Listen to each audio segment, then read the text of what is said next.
Hi there. Welcome to the Homestead Real Estate Podcast. I'm one of your hosts, Jerry Pujals, And I'm Susan Pujals.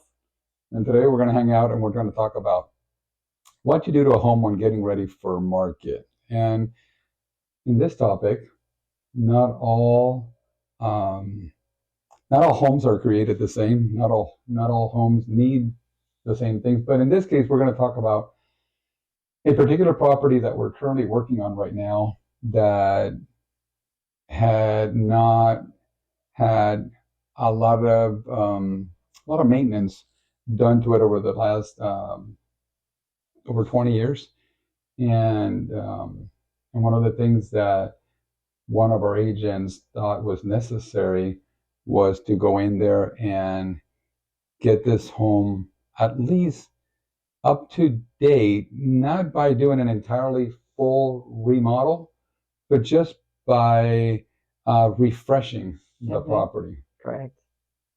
In this refresh, we're talking about it's a large home in the Napa Valley, and we're talking about $125,000 to $150,000 budget to get this property up to baseline. It's a property in the mid 1 millions.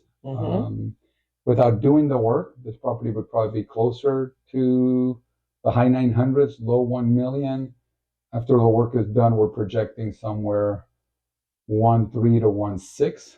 So putting $150,000 into this property, if it takes all of that, it would be well worth it, right? Oh yeah, absolutely. Yeah. So we have a program, and Irsham, what do we call the program? Homestead Revitalization Program, HRP. I knew the acronym HRP, but the actual words escaped me.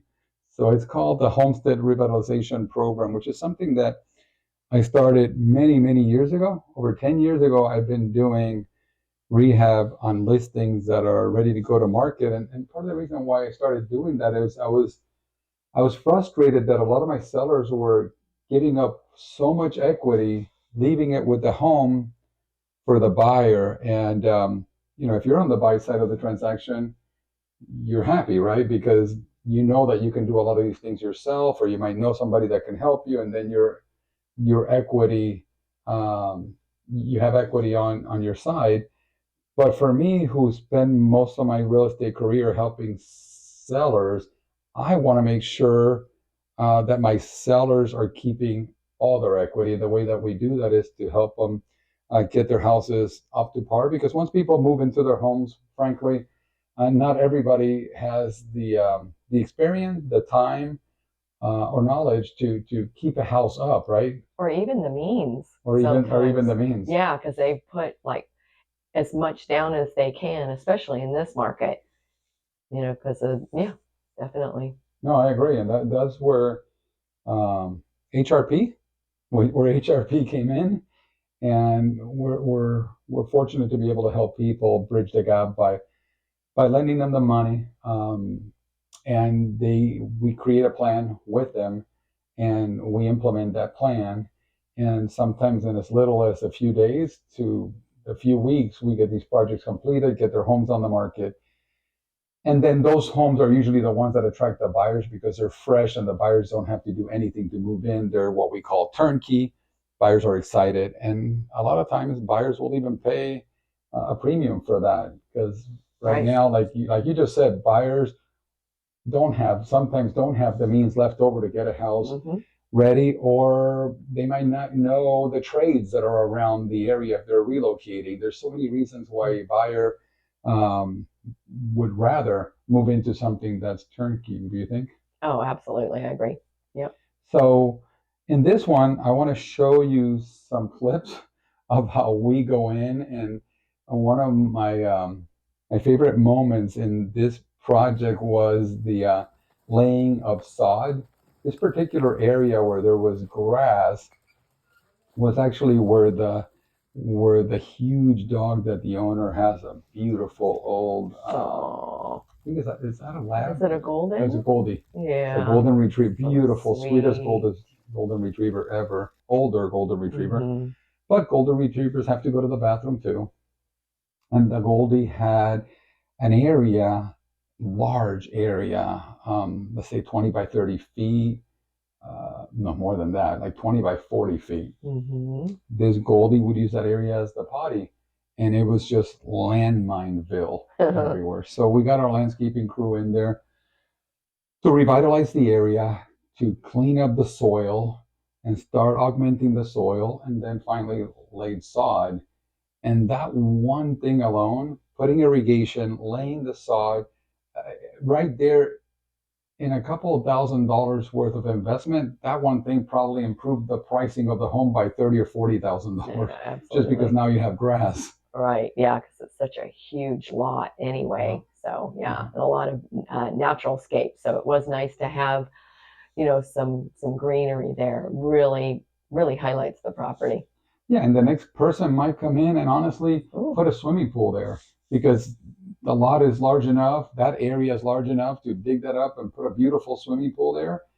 But at least you've cleared the canvas so the new buyers can see what's possible, because if a buyer came out and saw what was there before, all they see is a dog run and they can't see themselves enjoying that beautiful space. I think buyers' minds get limited by what they're looking in front of them, and they can't see beyond that. Right. And what's it going to cost me to fix this?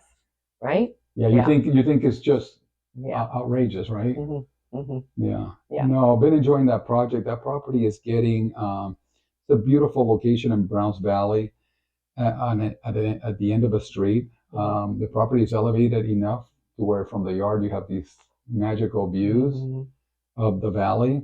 Beyond that, painting the interior or painting the exterior, we're putting in new floors.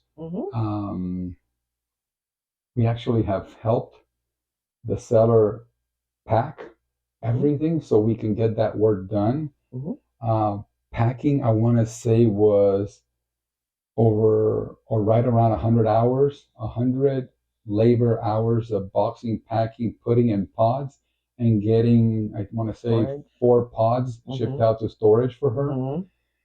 It gives us the opportunity to do that. And we're doing all that while she's living in the property. So that one is kind of a new one on me, because usually people move out for these type of large projects.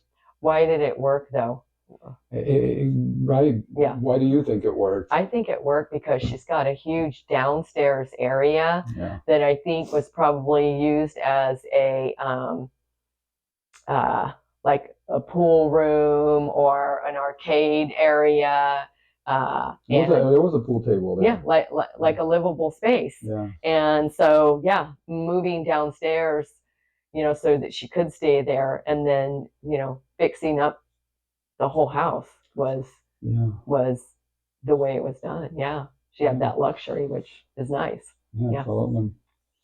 So that space allowed that in. If somebody can reduce their footprint to 1 bedroom in the house, I don't recommend that for people that are a little bit more high strung, or people that can't roll with it, because I see that as challenging. People with kids, that would be hard to do. Oh yeah, I think that would be. But it was her and her older golden retriever, and it's been pretty easy. We're not done with that project. We're probably about 10 days away from being done. But that house, the transformation, it's already something that it's going to make such an impact on the market, and it certainly is going to impact her bottom line. So we're excited that that's happening. So should we talk about a small project? Yes, let's talk about a small project. Right. Yeah. So that was one of the bigger projects that we're doing. Started this last week. And then there was another smaller project that we did where the clients had, owned the home since the 1960s. They grew up there. One of the last of the parents had passed away, and the trustee asked us, well, what should we do? And in this market, it is a little bit different. And so I think cost came into play here. And even though the house had been kind of like maybe updated in the 1980s, it's a 1955 house, there were certain things that we felt were important to do. One, fixing the floors. Two, painting the interior. Three, doing some other little modifications, working on some of the home inspection things. And then it had a small roof, not issue, just things that maybe needed to be repaired. And so, fix that. And now it's staged, it's super cute, it shows really clean. And we kind of call it like a clean dated house. It's a clean dated house without spending a lot of money on it, because I think the next person is going to want the kitchen a certain way or the bathrooms a certain way. But it's definitely can be moved into, and you can do the other things later. So that was a smaller project. What was the budget on that one? Gosh, I'd have to run the numbers, but I think it probably ended up being maybe 15,000. That was a with small some budget. little landscaping and different things, doorknobs, lighting, all of that kind of stuff. It made a huge impact for very little. Yes, yeah, and got a lot done. Yeah, absolutely. Yeah. Oh, that's a good example of a small one. Okay, and then there are houses. We have a listing coming up that was built in 2019, 2020. That type of property, it's not going to need anything. We're going to make some recommendations as far as furniture, and some furniture that might be a little heavy on the space that should be considered as pieces to move out of the space to make them larger. But outside of that one's very straightforward. There are homes that are very straightforward. So we always want to give our clients perspective as to what a buyer is looking for when they walk through a property, so we can maximize. Sometimes we enjoy comfy, cozy, large pieces. And I always say that light and bright is what sells. Warm and cozy is what we like to live in. Those are two totally different things.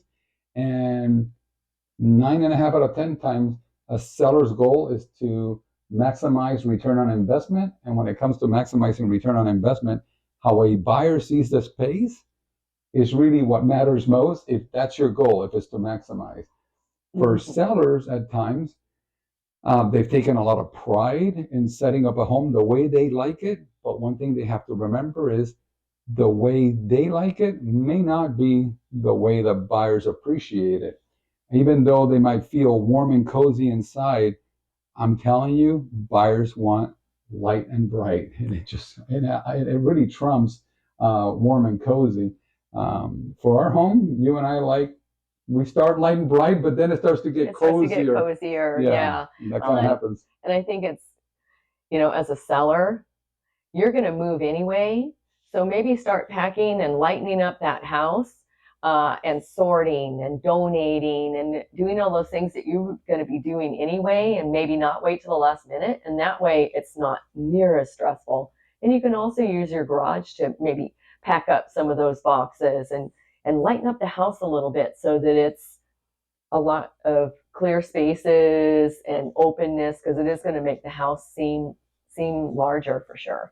Yeah, and if your garage is already full, then call us. We'll get a pod put in your front driveway instantly, and then you have a space to start putting things into, so you're not so overwhelmed in your space that may already have years of accumulation that we might need to help you with. So don't worry about it. Really try not to feel bad about collecting things. Is what people do over the course of years. We don't put judgment on any of that. This is what happens almost every single time, especially for those of you who have like us, who have raised kids and now are into grandkids. There's stuff if you've been there a while. Oh, for sure. It's a good opportunity to definitely lighten the load. Yeah. Going back to the house coming on the market that was built in 2019, I think probably a few things that might need to get done, because it is newer. Just doing a little touch-up paint on the interior. Yeah. I mean, we all hug the walls. Yeah. Yeah. Yeah, we have guys that go in and do what's called the whole house or entire house touch-up. They literally go through it and make sure that everything's matched and it looks well, and all of a sudden it looks fresh, crisp, and clean. Same thing with carpeting. We have amazing carpet cleaning resources that don't use toxic materials, but with Mhm. steam, they will get your carpet refreshed. If they can be saved, they're definitely the people to do it. So we have all those little Right, tools and definitely. tricks. Yeah, and everybody needs a deep clean, and everybody needs to get their windows washed. I mean, unless you just did them, Yeah, we always suggest that too. that's a huge return on Mhm. investment because it costs Yeah. very little, and what you get back is I don't know if it's tenfold. It could be more than tenfold. It could be 100-fold. Yeah, It can be yeah, a lot. yeah. It makes a big difference. All right, so that's the message for the week. I think that's it. I think that's a wrap. See you guys.